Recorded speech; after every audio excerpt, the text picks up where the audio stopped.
Guys, welcome to my vlog. Yan guys, dahil tumambay tayo dito sa may parang kubo-kubo, yung dati kong tinutulugan guys. First time guys, ngayon lang umulan dito sa nilalakuan natin ng isda sa bundok ng Marilac. Yan guys, mapapansin nyo guys, yan basang-basa ang lupa. Ay pupunta na po dun sa tinatambayan natin. Yan po yung motor natin guys. Lakas po ng ulang kanina guys.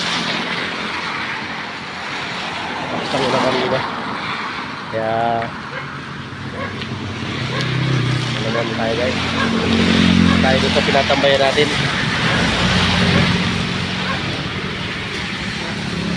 Patila tayo ng ulan guys. Yan palay cleanser na lang guys. Umpisa na naman ang sakripisyo natin guys. Paglalako. So yan na naman ang ulan.